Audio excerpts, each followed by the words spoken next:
Yo, what's going on everybody? It's your boy Zo Ordinary, aka Just Ordinary. Now in today's video, I want to talk about Sanji, the cook of the Straw Hats, the left-hand man you could say to Luffy, a well-developed yet very misunderstood character that is often overlooked. Today I want to talk about an idea of mine that has recently crossed my mind regarding Sanji, and that's Sanji developing a leg hot enough to melt his surroundings, the ability to conjure magma so hot that even his own leg will melt. I know how crazy that may sound, so let me explain. But first we have to briefly go over how Sanji went from a man who could only kick with his legs at a base level to being able to ignite his leg with the hottest possible flame. We were first introduced to Sanji all the way back in Baratie, where we had learned that he had been taken care of by a well-established pirate named Red Leg Zeph, who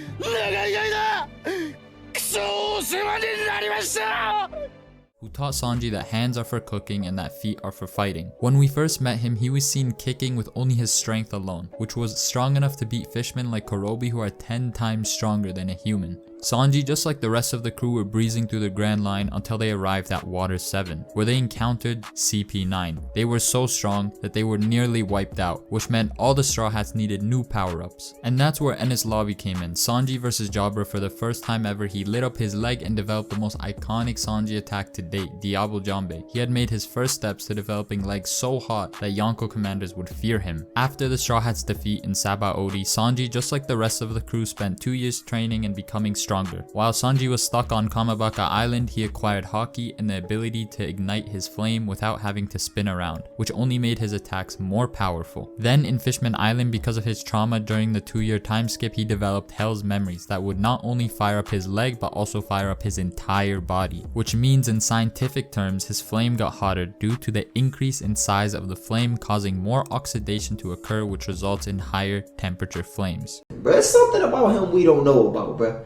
This dude is a genius. See, I don't major in flameology, Bro, what the fuck what did you just say? so I have no idea what I just said. But anyways, even though Sanji did have to take some L's along the way from Doflamingo and Virgo, Sanji only got stronger and more skilled with his flames, his Haki, and his strength. As readers, we were just riding along with the very bare-bone explanation that Oda had given us about how Sanji's legs would ignite, which was said to be because Sanji, with the help of friction, the heat I generated from all that spinning, and the burning passion in his heart, was able to heat himself up. And that was until Whole Cake Island, where everything with Sanji's crazy fire abilities and strength began to add up. We found out that Sanji was a product of science, or better yet, a warrior of science, being one of 5 genetically enhanced siblings, who all had elemental abilities that could be further enhanced with their raid suits. Although Sanji seemed to have the same elemental abilities they had, he lacked the same strength they had when he was younger. He was also able to hold his kind heart, and most importantly, the ability to disobey his father, unlike his other siblings, especially Niji, Yonji, and Ichiji. So Sanji was an apparent miscalculation. He was thought to be a failure. But then Wano happened, where for the first time, Sanji put on the raid suit against Page 1, even though he resented his father and brothers. After that, Sanji only put on the raid suit 2 more times, and on the 3rd time, his body began to change. His assumed dormant Lunarian genetic modifications were awakened, which I'll get back to in a sec because I do want to talk about the Lunarian part. And this awakening of Sanji gave him enhanced strength, super speed, an exoskeleton durable enough to take hits from a Yonko commander at point blank, and the ability for his body to regenerate itself after taking damage. All those abilities put together gave Sanji access to increase the heat he can output by at least 2 times. Because up until now, Sanji's flames have been orange, although you could argue his flames even have reached the color white, because whenever Sanji ignites his leg, it starts out bright white. So for the sake of the theory, we're gonna say that Sanji has reached both orange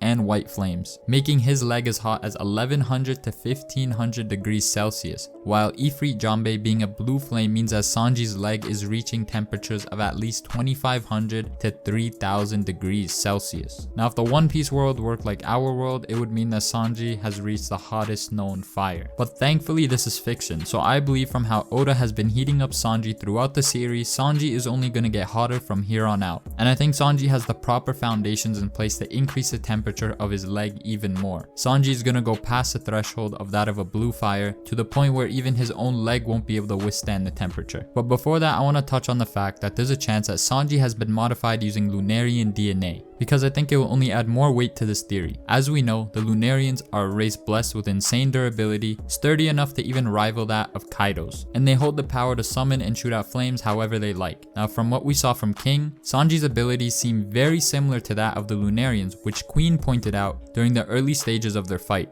Now I think I speak for most of us here, but the way Oda had Queen say that, I think we can sort of come to a consensus that Oda is foreshadowing for Sanji to be revealed to be part Lunarian, which so far would explain a lot of how Sanji's abilities work, but Sanji is missing one ability that was used by King during his fight with Zoro. Now depending on how you see it, when King used Imperial Fire Dragon, it had a very close resemblance to that of Kaido's Magma Dragon form. And in the same panel right after Zoro used Purgatory, Zoro notices that when King used Imperial Dragon Flame, even though having flame in the name, it was like magma. So if it does end up becoming true that Sanji has Lunarian DNA within him, it would only make sense for Sanji to later acquire this ability. It's actually perfect that we're on Egghead Island right now. This would be the perfect time for Vegapunk to explain to Sanji how his powers work and how his father was able to extract the DNA of a Lunarian. Or we might end up seeing something about it in a cover page, considering that we've been following Maz for so long. But what if Sanji isn't a Lunarian? I think Sanji will still manage to be able to produce magma in his own unique way by using his fire ability mixed with armament haki plus regeneration. By using those three abilities, I think he'll be able to turn his leg into liquid magma by melting his own leg with intense heat and having it regenerate at the same rate, giving him a supply of magma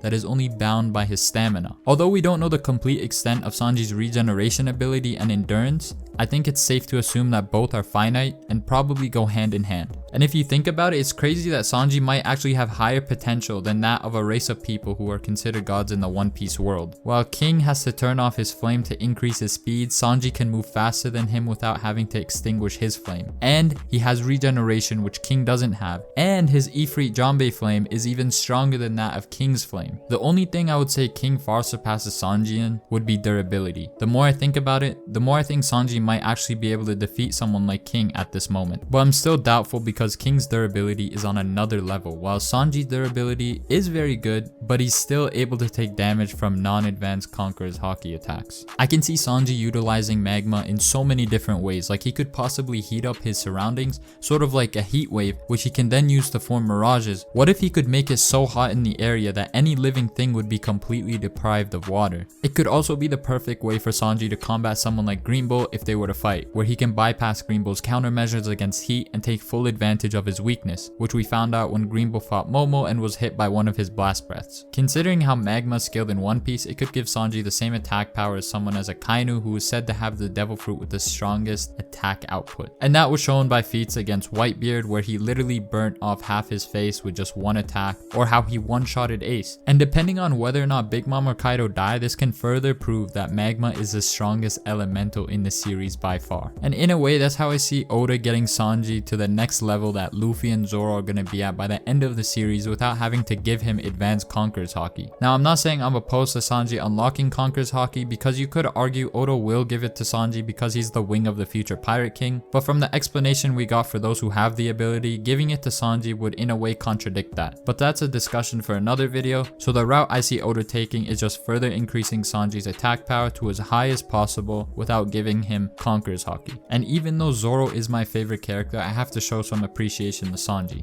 Even though one of my favorite things is getting involved in toxic Zoro versus Sanji arguments, I still really enjoy seeing Sanji in chapters, and especially in the anime. Because recently Toei has been going crazy, and I really can't wait for Sanji versus Queen to be animated. That fight is going to be crazy. So let me know in the comment section your thoughts, and make sure to like, subscribe. I'll catch y'all next time. Peace.